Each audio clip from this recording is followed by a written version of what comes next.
Hey guys, welcome back to Squads Bar. And we know the semi-finalists of Euro 2020 now, and four teams going to be one winner. But since we've not made a video last time, we are going to talk about a few teams right now. Hmm. Mostly the teams that were supposed to do well, and the teams that did well in the round of 16, and the previous rounds, that is the group stages. So I think we should start talking about the world champions, France. And to be honest, when I looked at the French team Hmm. playing against Germany in the very first game, I told you I sensed that they were starting to play some covert football. I was not able to explain that properly, but after the draw against Hungary and the game against Portugal, my doubts deepened, and they were out from the tournament in the first knockout game itself. Switzerland were two goals down. They were 3-1, yet they were able to come back. Not only they made a comeback, they also won in the penalties. So that just proves my point that France were somehow lacking in some department, and that actually costed them the Euro Championship. When we created a post on Instagram talking about France, there was one point, which was the highlighted point that I wrote it at the top of that post, and you can go to Sports Bar on our Instagram page and see that post. The Yes. first point that I wrote was that France attack was very one-dimensional. They had only one game plan, that was use the pace of Mbappe Throw and the ball Benzema. somewhere, expect Yes. Mbappe to make a run, and then he'll score a goal. Yes, so that's everyone was, everyone in the defense, everyone, their goalkeeper, everyone was like, fuck it, we will pass it over there, we will shot it, we will, what you can say, put it over there, someone will take it and run into the goal. And that was the only game plan that I think, that France team really had, using the quickness of Mbappe and Benzema. And in one shot, they usually, it kind of worked. Benzema, he scored four goals, two against Portugal and two against in that quarter round of 16 match against Switzerland. So in that case, it was working. But once the team, it is very simple to find out. It is very simple to predict. That they are going to do this, and once you know that what is the opponent is going to do, then you counter it. Like And it's easy for the defenders to set an mm, offside trap when mm, you sense there's an attack coming. Then just all the defenders will move forward, and then if the player makes run, mm, he can be caught offside. And that has happened two times against mm. Germany. Benzema had scored a goal, Mbappe had scored a goal. Both these goals were ruled out due to the offside rule. So yeah, it becomes easy for the defenders to sense an attack coming, and they can act accordingly. It has worked for the defenders. So and again, I also said that they did not have any plan B or any plan C. Their fullbacks were not pushing forward. They were not having, what you can say, a natural width. All the wingers, Mbappe and Griezmann, they were just cutting inside. And Pogba was also staying in the midfield. Kante was not making those runs that he used to make for Chelsea, where he For ran from the Chelsea. deep into those half spaces. And again, as I said, fullbacks were not pushing, so there was, not natural width. And only again, they showed that they knew only one way to play, that is was to direct to the middle of the park. And once the team found out, it was easy to defend against. You had to just go narrow, and again, no one was there to provide us with. So that means that no one was there outside waiting, to cross the ball in. So again, teams had to just go narrow, and they just stifled out France, you can say. And everyone was talking about France being the world champions. They were number one pick of everyone.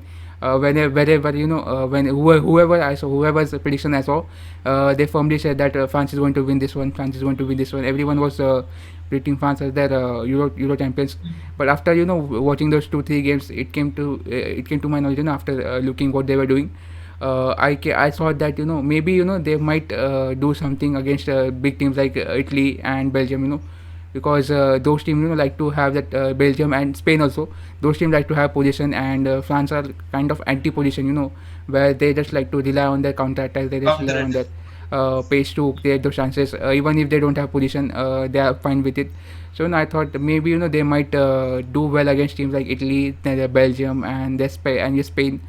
But they faced off Switzerland, and Switzerland are one of kind of a team, where they usually don't have that much kind of position. So it all depend on France, to create those chances. And I think they failed in those. I mean, they scored 3 goals, but again, after scoring those 3 goals, I think they went very much defensive. If they could have, what you can say, dictated the position, even not create the chances, just hold off the ball, just tire the Swiss players out. Just move the ball around here and there, passing amongst each other. Even don't get any goals, just move the ball around, just have that position, just what you can say, to suck the hope out of Switzerland. But instead of that, they again relied on their counter attack. They knew that they are in front. Now they can just sit back, relax, and enjoy. and don't and even if they don't, they thought that even if we don't have position, we can rely on counter attack, and this is where the things came to haunt them back, and Switzerland got those two goals back, and once it went to the penalties, then it was, you can say, 50-50, because penalties, anything can happen, anyone can win penalties. You you don't know, it's always 50-50 during penalties. mm, But if you talk about Switzerland versus France game, mm, I was 100% sure Switzerland had a momentum because they had scored mm, two late goals, and two late goals just rejuvenates each and every player, even the goalkeeper. So that actually helped the Swiss team, and we all know what happened against Mbappe. mm, He hit that penalty, but Sommer was able to save. So it was all due to the momentum, and it wasn't just 50-50. It was, I'll say, 70-30 in favor of Switzerland because of those two late goals, mm. which just added momentum into their side. And talking about a little bit about France, I would like to say Mbappe had a what you can say, a bad tournament, 0 goals, 0 assists. But that is expected from someone, not expected, because you shone in the you have shine yourself, outshine yourself in the World Cup. 19-year-old kid, scoring those goals. But now they have seen him play. Now they know what are his strengths and weakness and everything. All the camera was on him, all the focus was on him, Mm, and again, all what you can say, the opponents, what you can say, defender were on him. So again, it was a tough tournament for him. But again, this is where, what you can say, the difference between a world class player and a good player. This difference come to play. If he's a world class mm, player, then he will show that he will show, what you can say, improvements in his game. Just like, why Messi and Cristiano Ronaldo dominated this whole decade, because they brought something new in the game always. They were constantly improving, and this is what the phase that Mbappe is going through. Nice, it's good that he has space. It's good that he is quick on the ball, and he is very good when the team has to play counter-attacking football. But now he needs to add more and more to his game, and if he doesn't, then he will just stifle out, and everyone will know what he is doing, and everyone will have mm. an answer to it, and everything will fall. What you can say, out of balance for him, and he might just be an average player. Exactly. Even Zinedine Zidane made a statement about Mbappe. He said Mbappe needs to be more humble. Hmm. He talked about many legends being better than him, did Hmm. more things than Mbappe did on the pitch, and yet they were humbler. So he was expecting Mbappe to be more humbler. Of course, Mbappe is just a young 22, Hmm. 23-year-old youngster. He's got over a decade, like 12, 14 good years with him. Hopefully, he'll improve, and it was just a beginning of new things for Mbappe. He must have learned his lessons. He's got a big team. He's got his well wishers and all to keep him in a comfortable space. So hopefully he'll do well, and we'll move on to another team. I think we should talk about another team from the group of death, that is Hmm. Germany. So recently, Toni Kroos, the German sniper, has announced retirement. He has played 106 games for Germany, and in the span of 11 years, he scored 17 goals. So great career for Toni Kroos, and he said he wanted to concentrate more for Real Madrid. So good for him. But I personally think that he should have waited for another year because the Qatar World Cup was just around the corner. Hmm. He could have made an impact, and since Germany have a new manager, they can also aim for the World Cup. He could have won another World Cup. Hmm. I feel. Well, again, Tony Kroos is 31 years old. He would have. I mean, the Qatar World Cup is just, what you can say, 15 months away from us. He could have probably waited, but I think so. He saw that now it's the time for new generation to come. He saw that a lot of new players. Timo Werner is coming up. Then you have Kai Havertz. Then the defense was also new. Mm. Matthias Ginter was Antonio there. Rudiger. Antonio Rudiger. Then you had Robin Gosens. So all these, what you can say, new players were coming in, and he thought that the time when I used to play, when I was was well, is past behind him, and all the players, with whom he plays against, all most of them, had retired for Germany. So I guess it might be a good decision on his part. But Germany, Mm. will do have players like Kimmich. Kimmich now will now move into this CDM role, and he might take over the Kroos's position and Kroos's role, which is a good thing for Kimmich, because this was not a Euro, where not expected from Kimmich. Yeah, again, he had what you can say, a sort of an average performance. With Kimmich, you always expect him to provide assist, play those long balls towards, just like Kroos. He has also the same role that's for Bayern Munich. To be Where. honest, Hmm. Joshua Kimmich had a good game against France, but Hmm. he just phased out during the rest of the tournament. Nowhere to be seen. Hmm. So yeah, Joshua Kimmich will have to step his game up. I think he's probably one of those players who are Mm. looked as the future captain of the German team, the future captain of Bayern Munich. Bayern Munich. Of course, everyone expects him to do well, and yeah, he's just 25-year-old. He's got good years ahead, and he'll do well. Again, he's one of my favorite players.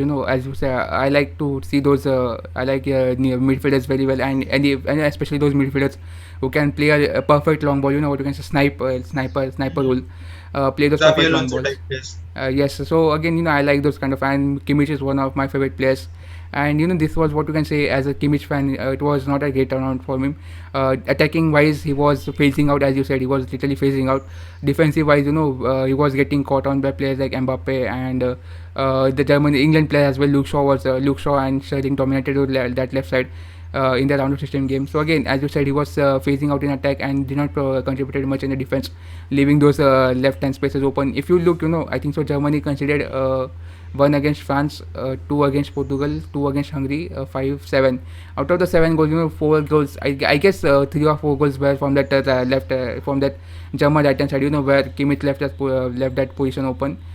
Players put a cross from that position and they scored a goal. So four out of 7 goals were came from that area. So it tells that Kimmich was defensively not great, but again you can expect him to improve.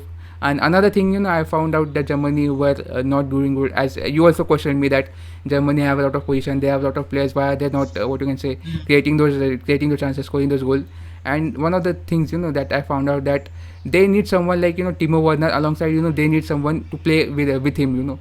Because only Timo Werner was making those runs. Muller is kind of a player who was dropping back. Havertz was also dropping back in the midfield. So there was a cluster of players in the midfield, and the midfield looked what you can say overpacked. There was no one in the front, who can just make those runs for players like Kimmich or Havertz, to just play those two balls. Only Werner was there. I think if you can drop one of Muller or Kai Havertz, any one of them you can drop, and probably play Werner or Gnabry or Kevin Volland. Holland. Any two out of those three players you can play, and you could have seen that Germany now have more players on counter attack, other than Timo Werner being just being there. So I think that was one of the reasons that I thought they might have improved upon. And the third thing I would like to say is over reliance on Kroos. Over reliance in the same means because Kroos had to do a lot of things for Germany. He was one of the only midfielders available for Germany any time. Goretzka is a kind of player who likes to move forward, support the attack. Okay, I think so. Other player was Gundogan, who played decently, but did not provided much with the defensive work. So Kroos had to do that defensive work as well as to pinpoint those long passes, and to what you can say execute those long passes. You need time on the ball to do that. You need to get your head up and look for someone who is running. So that requires time, and if you have someone alongside him alongside you, so that the opposition players cannot put pressure on you, because they know that if they put pressure on you, then Cruz will just pass it to sideways like he does for Germany. If he doesn't have much time on the ball, he will pass it to someone like Casemiro, or maybe someone like left back who is moving a little bit forward. So that kind of what you can say presence was not available for Cruz to pass into, and that I think so. But teams found it easier. They just pressed Cruz, and they did not let have much position on the ball, much time on the ball, and this what you can say backfire Germany. And to talk about the German game against France, I think I mentioned it earlier. I think I mentioned it on our Instagram Hmm. post that Germany were making a lot of runs from the wing Hmm. side rather than making it from the middle. And it's always difficult to play the cross and inshallah type of Hmm. game. It does not always guarantee you goals. Whereas when you make attacks from the middle, make like Especially players like Timo Werner or hmm, especially you said caution inshallah game, especially that France game, where everyone was sitting back. France players, they were just defending the hell out of the what you can say the game, as you also said that they were over defending and playing that caution inshallah type of game with someone like Gnabry, who is not stronger in air. Havertz is kind of strong in the air, but he was not moving as forward as he moved for Chelsea. Muller is kind of not strong in the air. So again, who's there to head the ball to play those caution inshallah games? And another thing that I forgot to explain was German players. They like to play. They like to what you can say exploit the space that they create. They like to attack to that space, and with Mhm. all this team, England were sitting back, Hungary were sitting back, France were sitting back. All these teams were just sitting back against them. They did not get that space to attack into, and this is where one of the again the reasons that where Germany, what you can say, failed to make any progress and score those Exactly. goals. Uh, you told you told me that the German plays like the Bundesliga, Mm, where these players like to have space. They make those through balls, and it's just a tap in to mm, score a goal. mm, But this was not the case against the French team. They tried to make runs from the wings, and like you said, teams who defend well do well against teams who play cross and inshallah, and that backfired against Germany. That was one of those reasons why Germany couldn't, go mm, ahead in this tournament. So I think we should talk about another team from the group of death mm, itself, the Portuguese team. Cristiano Ronaldo had a fine tournament. He scored 5 goals, but I'm sure he hoped to move more forward in this tournament, especially even when they did good against that Belgium team. mm, Even after being a goal behind, they were making those attacks. Cristiano Ronaldo tried to do everything he could, but he failed to score a goal. And yeah, I'd like to also mention this Renato Sanchez, who was absolutely brilliant with the ball. Every time he played, it looked like Portuguese could do something, and that happened in the Belgium game too. But the only thing which the Portuguese team lacked was a goal, and all thanks to the goalkeeper Thibaut Courtois, who was like a wall on the goal. We saw that free kick, and he just saved that. Even after that, a header mm, was, header was played, and he just defended. There was a shot taken on the goal, but it hit the bar. So there was luck mm. and amazing spirit of Thibaut Courtois, which helped Germany stop Portuguese attack, and they were trailing 1-0 throughout the game, and Belgium easily won the game.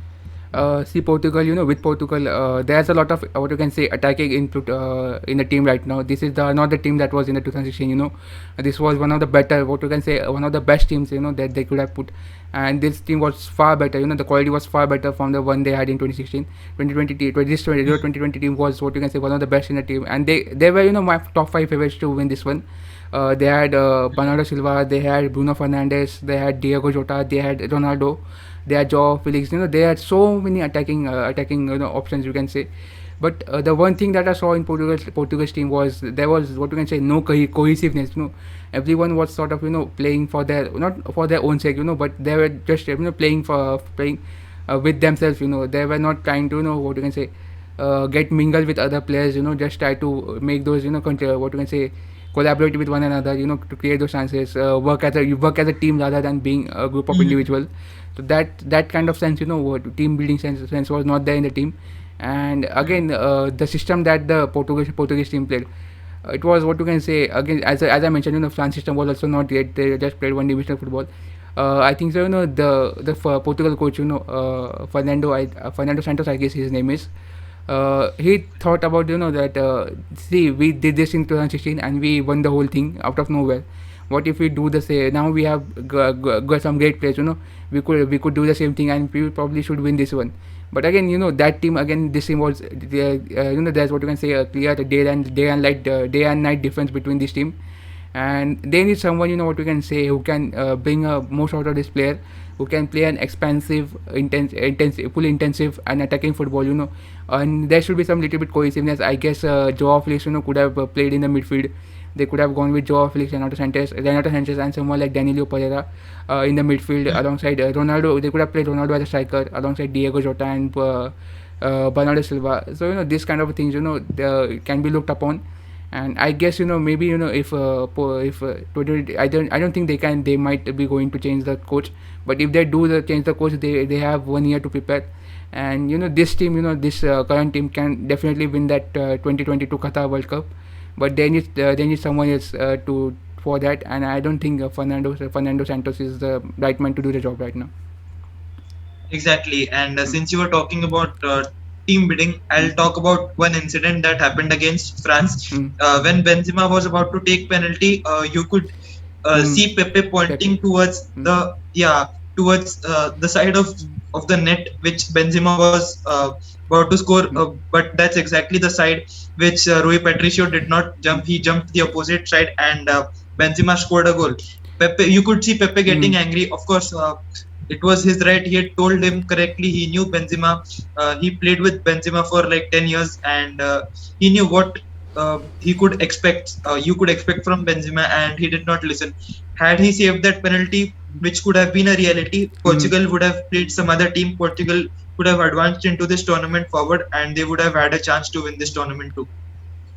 So that you pointed at penalty incident. There was not what can I say, what can I say, team building. No, not there was not cohesiveness, and that is the one thing that led to their demise. And Portugal again, as I said, this Portugal side. When I look at this Portugal side, I just saw so many attacking talent, but they were not used in the right way.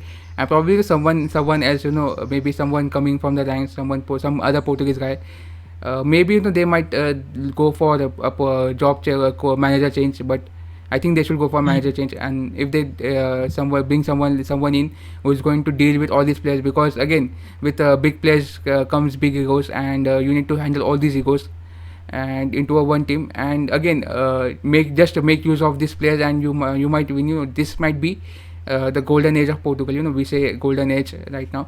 This might be the golden age of Portugal, that they need to win the World Cup and the Euros again.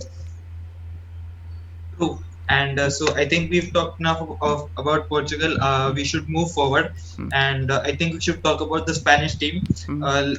I mentioned that if Spain, qualifies into the semifinals of Mm. this tournament, they would have punched above their weight. But the way that team has played, I think my statement is more false than anything Mm. else, because just after the inclusion of Sergio Busquets, they started banging 5 goals as if it was a joke. That is the impact a big player has on a team.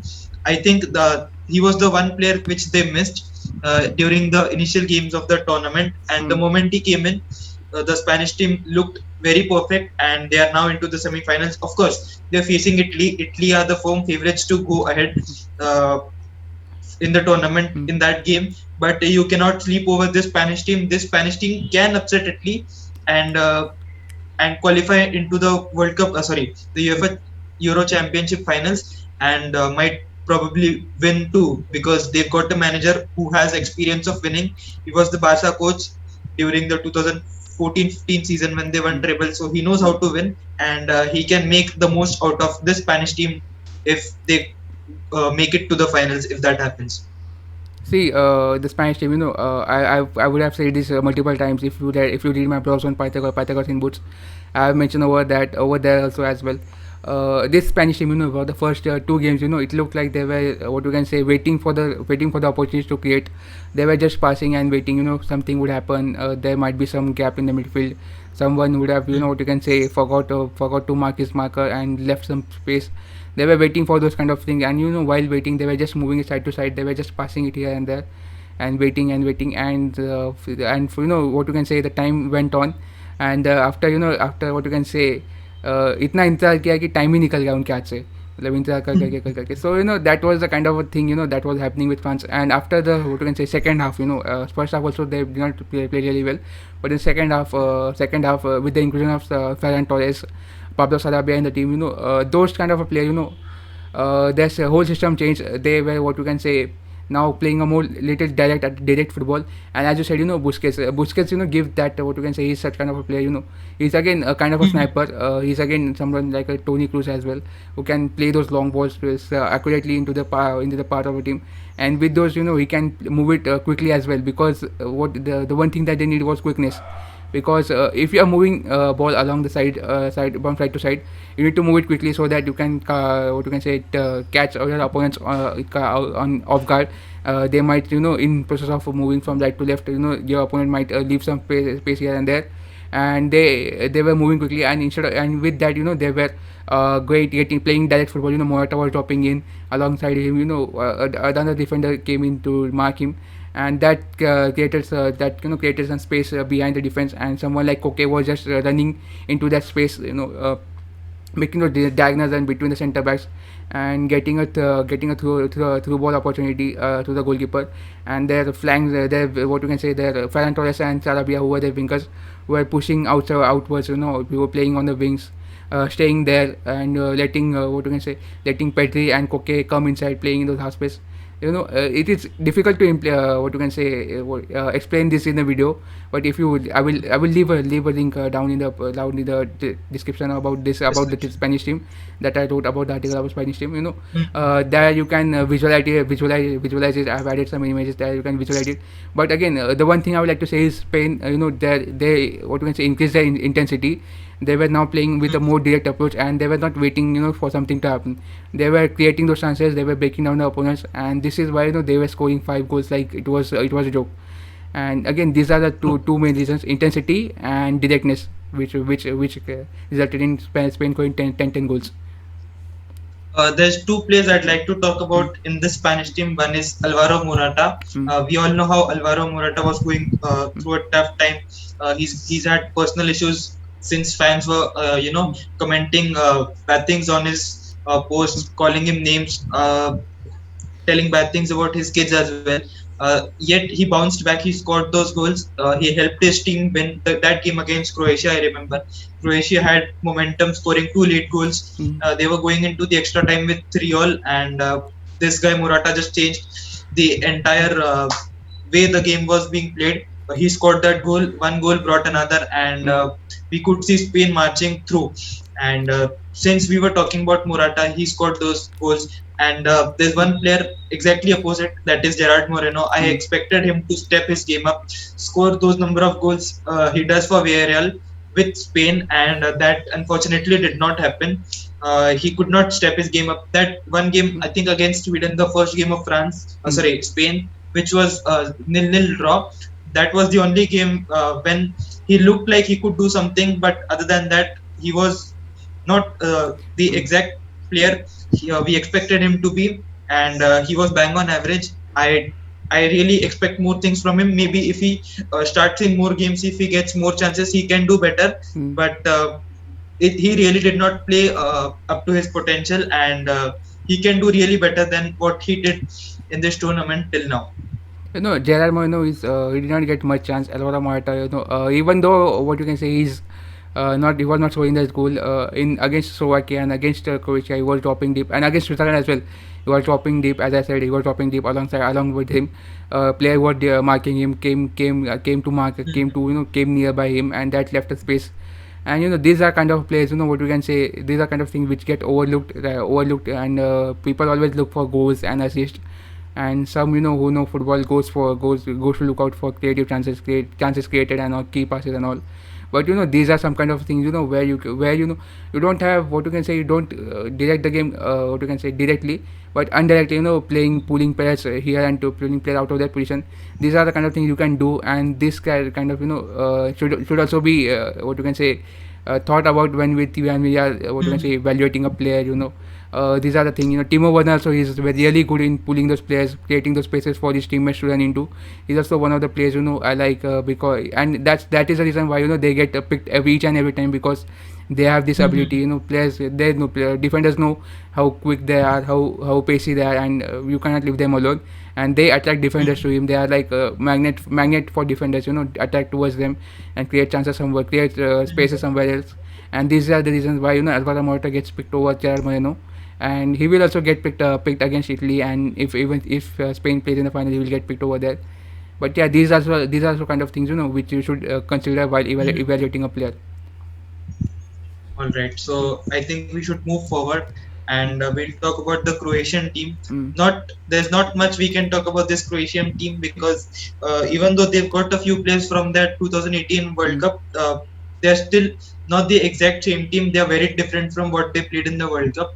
We could see that in the tournament, they mm, did not score a lot of goals. Modric was doing well, but not good enough that his team progressed forward. And it's the end of the road for Croatia. They did get those two late goals. mm.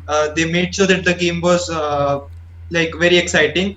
But that's it for Croatia. They could not move ahead from the round of 16.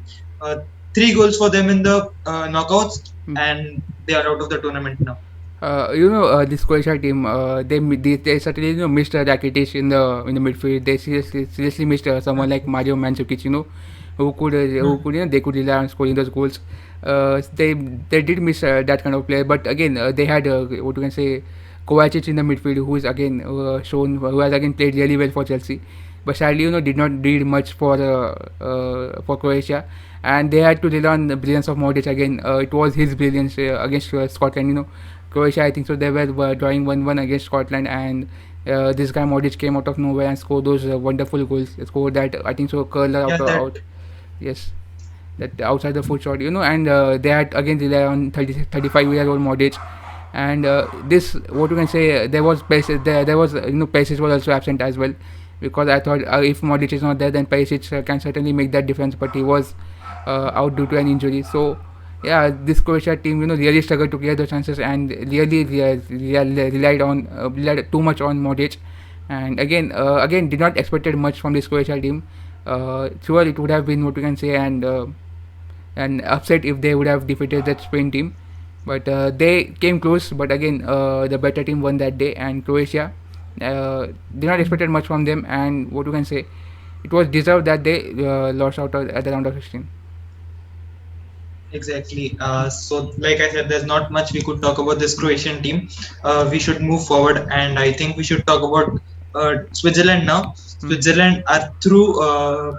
Were through to the quarterfinals. They defeated the world champion France. They were 3-1 behind. They were trailing by 2 goals for most of the game. It was 85th minute, I think 80th or 85th minute, when they Hmm. scored the second goal, and then the second goal brought the third goal in the 90th plus minute, and which got momentum on their side. And we know the brilliance of Hmm. Sommer. He was absolutely magnificent. And I'll take this opportunity to say what a gifted keeper he is. Hmm. So he was brilliant at the goal. He stood there like a rock, Hmm. and which helped Switzerland do well against Spain in the quarterfinals when they were down with 10 men. Hmm. That goal was scored by Zadran Shaqiri, but then Switzerland did not denied Spanish team another goal, and that the game went into the penalties where Sommer made 2 saves again. So good game for Sommer, good tournament for him, and I think Switzerland should be proud for they've done really well in this tournament. They've punched about above their Hmm. weight. I think they should be proud. Yeah, this was their first time, when they reached the quarterfinal of a major international tournament like Euro and the World Cup.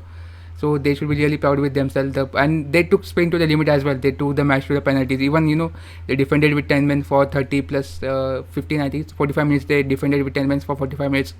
They should receive all the praise. But I would like to talk about two players. Granit Xhaka, who was out of favor at Arsenal. Probably get he was probably going to get deported out to Germany to play to Bundesliga, but Arteta kept faith in him, and even though he did not did much for Arsenal, he was what you can say a beast for Switzerland. And the second player I would like to talk about is Breel Embolo. He is one of, what you can say, a young attacking player, who has that strong physicality. He can push defenders, out. He can push defenders. He can use his shoulder. He can use his strength to push away the defenders. Plus, he has that what you can say quickness to make those runs. So this kind of player, he's a total package of a striker. He has that pace, he has that strength. He's kind of Romelu Lukaku of Switzerland. Even though the playing style might be different, but the physique and the what you can say the what you can the basic comparison between the both two are equal. So yeah, these are the two players that what you can say outshone me. Sure, there was players like Seferovic and Shaqiri as well, but these two players, they might do big things for Switzerland in the upcoming World Cup. They could do big things for Switzerland in the upcoming World Cup. And I think we should move on towards the next team. Uh, we'll discuss about England. England haven't conceded even a single goal, and that has to be a big thing for both their defenders, their goalkeeper, and their goalkeeper. I think this is the first time in many years when England have denied a goal to their opponents for so many games. Mm. England are through to the semi-finals. They defeated Ukraine by 4-0 yesterday, Mm. and Harry Kane is back in form. He scored 3 goals in this tournament. Raheem Sterling has stepped his game up. He scored that winner against Croatia in the first game itself. Mm. So yeah, they can probably start chanting again that it's coming home. England team. First, I like to talk about Raheem Sterling. Everyone was saying that Raheem Sterling did not deserve a place in this team. He should not be should not be playing in the starting 11. Mm. And they were kind of right, because he was, what you can say, lackluster for City.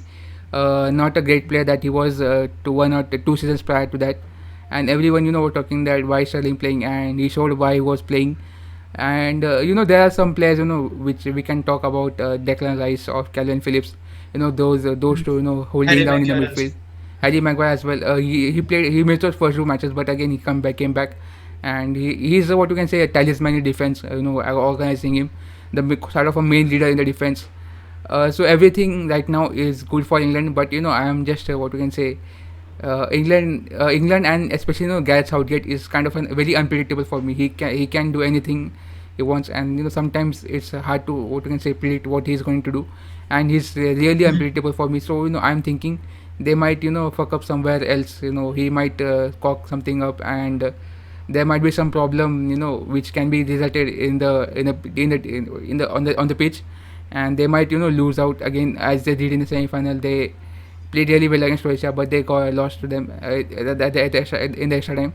Something like this is coming. What you can say, sort of in the works for England, and if not in the semi-final, then probably in the final. When they will play Italy or Spain, someone like that, they can what you can say not play well, and something might happen which might lead to the opposition scoring goal and them losing the match. So I think some this kind of something unluckiness, or maybe some kind of bad football is currently looking alive in them, and that might that thing might come to haunt them sometimes in the semi-final or maybe in the final. Yeah, things like that might cost them the tournament.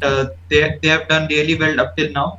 They will be playing against Denmark in the semi-finals. I think uh, Denmark might be slightly easier for them, because if not Denmark, they would have had to face even better team. But they are facing Denmark. Denmark has done well in this tournament, but if you compare Denmark with this England team, I think England are clear favorites to win that game. England might go to the finals.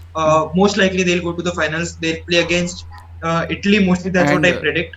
don't forget they have home support as well. They are playing all the semi-finals and finals have been playing in the All the Wembley Stadium. semi-finals and finals in Wembley Stadium. Correct. So they've got home support. They have form. They have momentum. Harry Kane is back in form, like I said.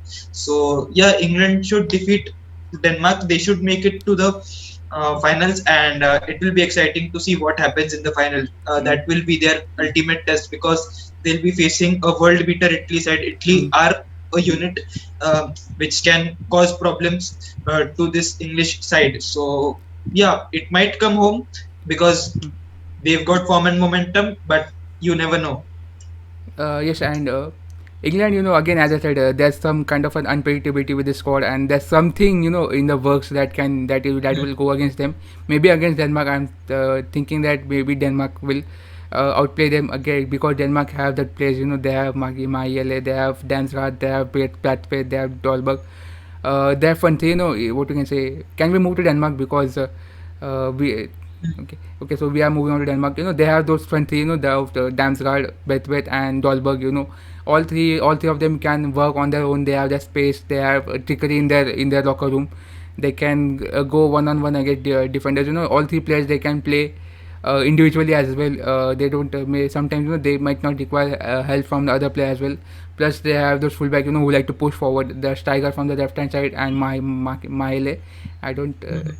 So his name is a little bit difficult to pronounce. The Spanish, the Denmark left back. He sort of plays as a left winger as well. With Thomas Delaney moving. So not Thomas Delaney. Hoiberg moving to his position. With all these things, with the front three, what you can say, they can play with themselves as well. They might not, they don't need that much help from other players, and with the fullback pushing forward, we might see England getting really tested in this tournament. Germany did not test them much. Croatia did not test them much. Scotland, Czech Republic, all these teams, Ukraine as well. All these teams, they did not test England as much as they are going to be tested against the Denmark. And that for that, I'm thinking they might lose this one. But again, England are too strong to be beaten. But Denmark are still up there. So yeah, that's what we have for you for the semifinals. We'll move forward. We'll talk about the Belgium side, and this is one team that has disappointed a lot. Even after doing well, they choked in the round of eights, that is the quarterfinals. We really expected them to win. We expected them to win this tournament because this is the golden generation of the Belgium football team. They've got players like Courtois, Lukaku, Hazard, De Bruyne, so many great players in a team mm, that does not happen each and every time.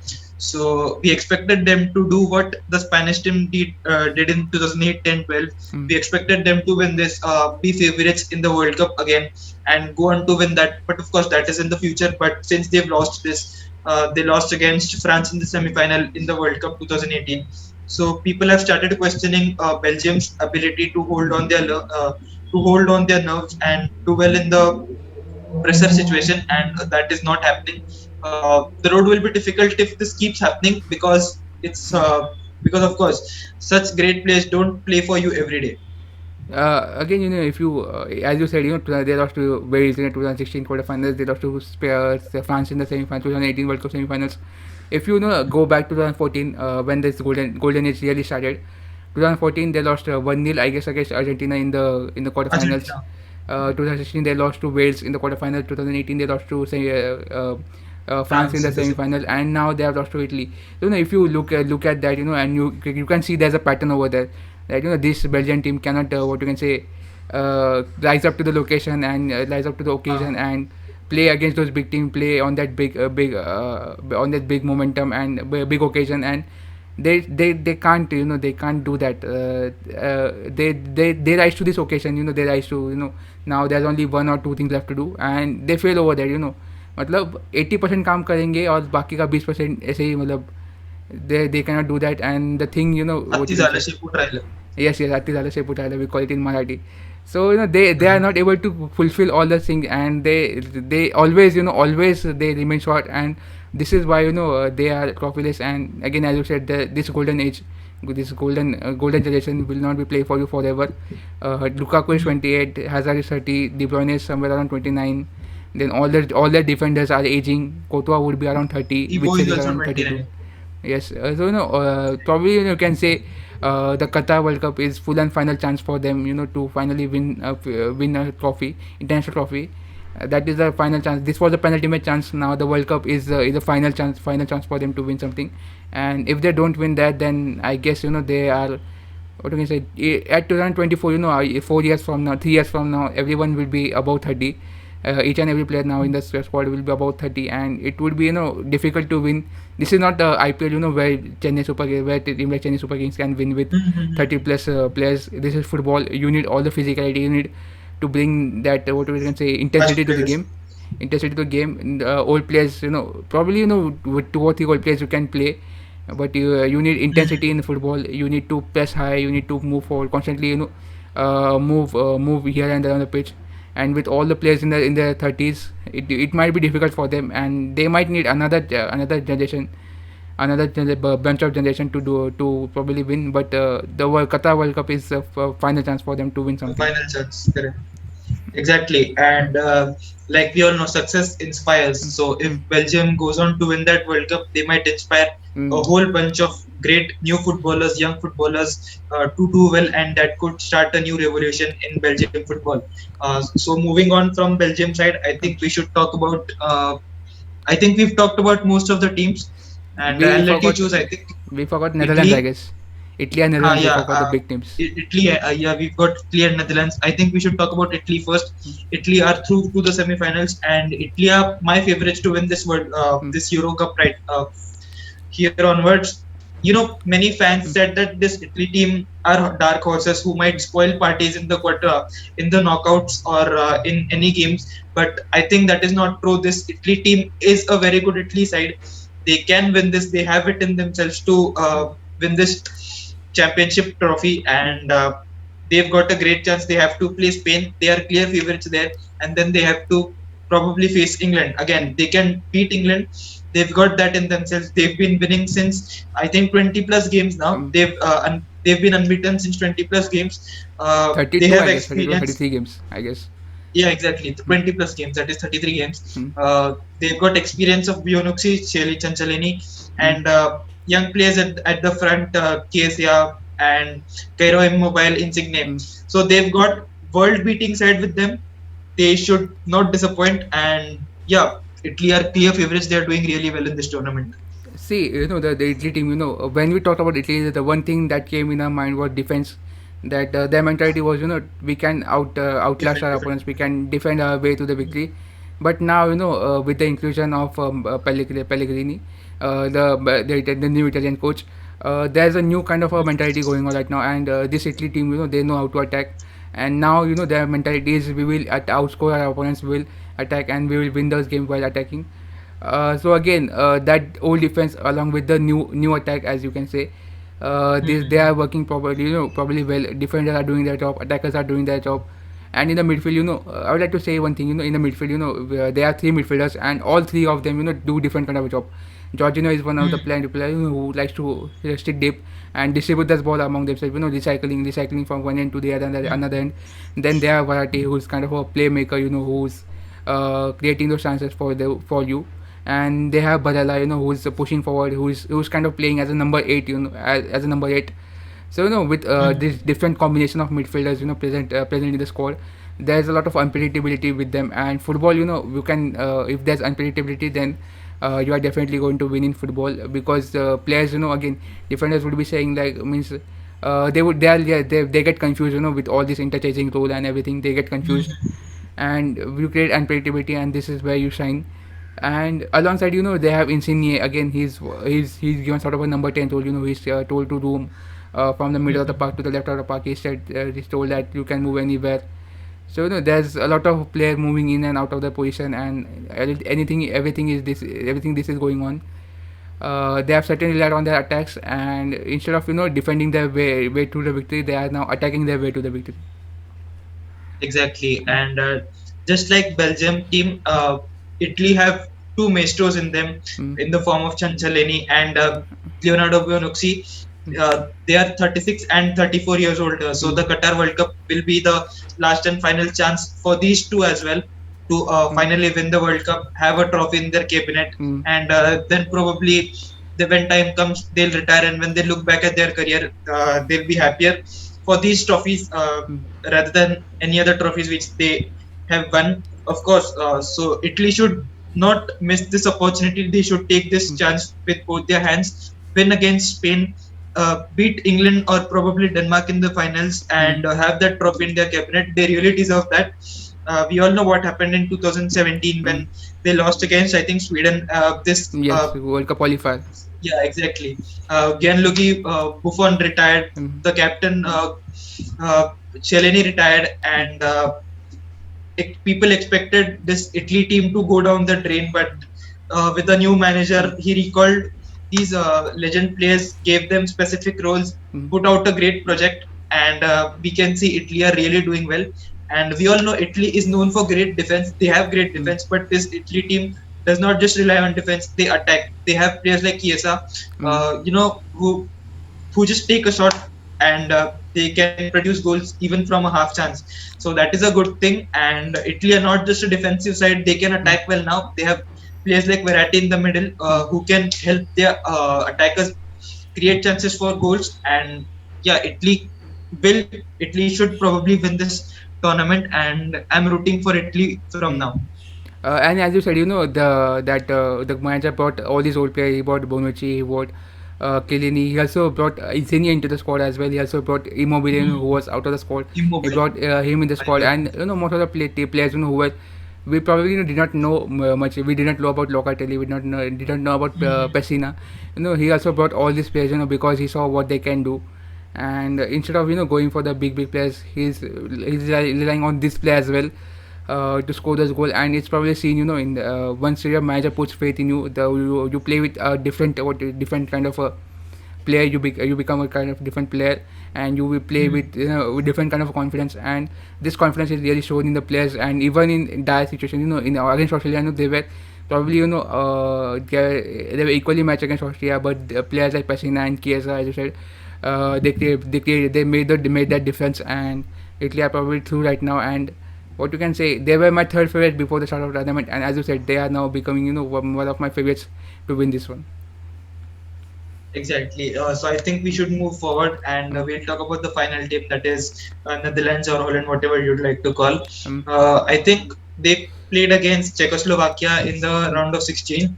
I really hoped Netherlands could beat them, move forward into the tournament. They would have been in the semifinals had they beaten Czechoslovakia, because they had it in them to beat Denmark. They had it in them to beat England. They could actually play the finals and probably win this, but they blew their chance away. They created chances against Czechoslovakia. That goal, Mm, which would have been a reality, he mm, missed that, and that costed them. One goal led to the other, mm, and they lost the game by 2-0. It was an average tournament, I think, for mm, Netherlands. They started well, but they choked when they had to perform at their level best. So looking back, I think they should be uh, little bit satisfied, but they could also see like they missed a huge chance in this tournament, because they had it in them to win this. mm. So yeah, it's mixed emotions for Netherlands, I feel. This team was at a downfall. 2010. They had a rise in 2008 or 2010, I guess. They finished Mhm. second. Then in 2014, I guess they finished. I guess they finished third or Third, fourth. I don't remember. Okay, they finished third, third. third. They finished Defeated third. Brazil 3. Hmm. So they finished third, and after that did not qualify for 2016 Euro, did not qualify for the 2018 World Cup, and I thought they are they were in decline, but the their coach, the current Barca coach, that is Ronald Koeman, he really did well, good work with this team. He what you can say, he created a system, he created a project, what you can say, he created a new project with the new players like Depay, Dumfries, and all of these players, bringing in new players, bringing in those fresh new players, and Italy, Netherlands were on the rise again. But as you said, what you can say, as Virat Kohli likes to call, 45 minutes of bad cricket, and we lost this game. Netherlands players and fans, would also say that delete, what you can say, delete decision of handling the ball instead of just falling down and probably letting she go through. They could have probably, even if she could have scored that, they would have probably come back into the game with 11 players. They had that capacity. They had that, what you can say, quality in them to come back from that 1-0 goal. But that decision, to put your hand down, and that was a deliberate, what you can say, deliberate stopping of obstructing of a goal scoring opportunity, and ref had to give a red card to him, and that was very naive from delete. He would like to probably delete that occasion from him, delete. So that was really nice from him, and that led to downfall of Netherlands. And that we could say that one bad decision led to, what you can say, ruining entirety of the Netherlands uh, campaign, Euro 2020 campaign, which had a lot of promises in him, but that one decision, one red card, and they were out of the tournament. True that. You expect better things from players like Delete. He was doing really well. He did well with Ajax. He's doing good with Mm, Juventus. So yeah, he's 19. He's just 20, 21 years old. mm, He's young, but he'd shown promise. So we expect better things from him. That mm, did not happen, and like you said, one thing leads to another, mm, and that's what happened. One goal led to another, mm, and this Netherlands team could not win the game. So that's what happens when you don't make the most mm, out of the golden generation of your team, right? mm, So when Netherlands were at their best, they lost the World Cup final. They failed again in the 2014, which was one of their chance. Then things went bad for them. They did not qualify in the 2016 Euro Cup. They did not qualify in the 2018 World Cup as well. So I think this is why it's important to make the most out of your best teams. Go out, win those games, make the most out mm, of the chances you have. Take those hard decisions. Try to convert those half chances, and mm, that's what helps you win tournaments. It's not just about a great team, it's also about the mentality, mm, and we could see that from the Netherlands side when they failed to win two consecutive World Cups, mm, and we all know the downfall. So I think Belgium should take lessons from it, mm. come back stronger in the World Cup, and probably win that, and that could inspire a generation or two, and that could start a revolution, like I said. So yeah, that's it. I think we've talked enough, Um, and we'll see you in the next so video. Peace one out. thing I If would you like have to ask, anything to say. one thing I'd like to ask, prediction for the semifinals. Prediction for the semifinals.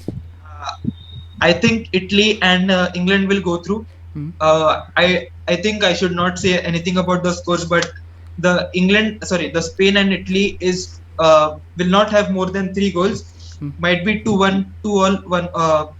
Not even 2-all. It should be 2-1, 1-all sort of game. mm. Any team that wins would win by only one goal. So So I feel that Italy against Spain, it would be probably decided by who will get a lot of hold of a position, because both of the team like to get that position, and Italy do well when they're out of position. They defend well and they counter attack against it. Against Austria we saw that, but Spain, they don't do much good play. They don't play good football when they are out of position. That we saw against Croatia.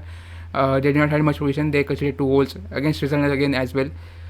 So I guess because of that, I would go for Italy, because they can do well in position and out of position as well. And I think Italy would dominate that game and they would win it probably 2-0. And against England Denmark, I'm probably going to say England, but watch out for Denmark as well. I'm not saying that I'm going for both teams. I'm saying that England will win. My prediction is England will win, but my heart will be supporting Denmark because of that Same. incident. Exactly. So I think that's what we have for this video, and we'll see you after the semifinals. Till then, peace out. Peace out.